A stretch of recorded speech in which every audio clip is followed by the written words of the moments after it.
Hello everybody and welcome to this week's edition of Pinto's Preview here on 740thefan.com and KFGO.com. And last week, the North Dakota State University football team, a 42-14 win over Coastal Carolina. A big win for them for a couple reasons. One, they were able to prove to everybody that even with the emotional week that was losing Coach Bull to Wyoming, they were focused, and they are focused on the prize ahead, which is Frisco. The other thing, too, is that they proved they don't have to be a second-half team to win games. They came out extremely strong, especially that front four dominated the first half and ended up just being able to coast to that win. But it's going to be a little different this week. My first point I want to say is that the University of New Hampshire, the team NDSU will be facing this weekend, tonight, in fact, is the best team NDSU will face all playoffs. Furman came out of a watered-down SoCon. No Georgia Southern, no App State really playing for anything this year. And the Big South, where Coastal Carolina came out of, not a good conference at all. New Hampshire, they've played good competition. Towson, Villanova, Maine twice, and then last week's win against Southeastern Louisiana, a very underrated and good Southland Conference team. New Hampshire knows how to win.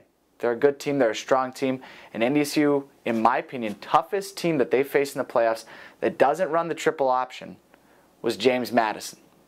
If you think back to that game 3 years ago, back in the Fargo Dome, the first second-round game that NDSU had played at the Dome, James Madison was tough. It took a DJ McNorton second-half touchdown to really create some separation in that game.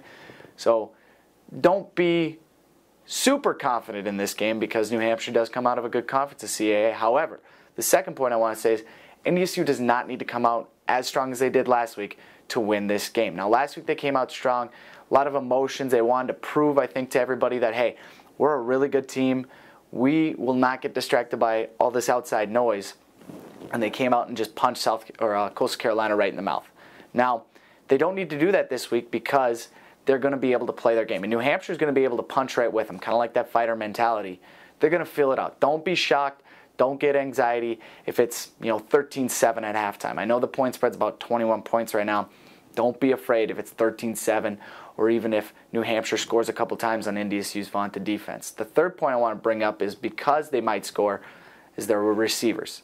Justin Mello and R.J. Harris, these two guys have combined for nearly 2,000 yards receiving so far this season, and they're going to have two receivers if R.J. Harris is able to get, say, 29 yards receiving with 1,000 yards.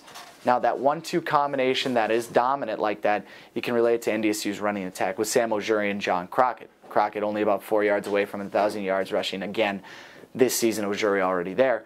But Harris and Mellor, these two guys, you have a 1 and 2 option. They're both able to go deep. They're both able to catch short routes. They're both able to make sure and put a comfort level with the quarterback for New Hampshire, Sean Goodrich, and really get this offense going and open things up for this team. So the corners are going to be asked to do a lot this game. Marcus Williams and C.J. Smith. Marcus Williams has had his opportunities. He hasn't done that well this season against big wideouts. C.J. Smith has really stepped up this year, but in this game, Spotlight, ESPN2, Friday night, it's going to be on Marcus Williams and C.J. Smith to really come up with some stops, and they're my X factors, the secondary for NDSU. Colton Heagle's shoulder came out last week against Coastal Carolina. He had to sit out the entire second half, but according to Coach Bull, he feels that Heagle will be ready for this game and ready to go, even though it has been a short week. Dudzik with 2 picks last week leads the team in interceptions. Those two at safety will be very critical in the cover 2 system. But Marcus Williams and C.J. Smith, look for those guys matching up with these two receivers. Both could be number 1 on any team in the country. Mello and Harris. It's going to be Smith and Williams in one-on-one matchups. My prediction for this game, I said it will start out slow. First half's going to be NDSU kind of feeling their way around. I still think they're going to end up with the lead at halftime. However, by the end of this game, it has been proven time and time again when that third quarter and fourth quarter rolls around, no team in the country hangs with NDSU. So I think NDSU does win. I think they win big. I think, again, 38-10 NDSU. I called a 38-10 victory over Furman. It was 38-7. Last week I said it was going to be 27-21. They proved me wrong there. I'm not going to pick against NDSU. I think NDSU wins this game 38-10, a dominating win, and they punch their ticket for a third straight time to Frisco, Texas. For Pinto's Preview on KFGO.com and 740thefan.com, I'm Daniel Gunnarsson.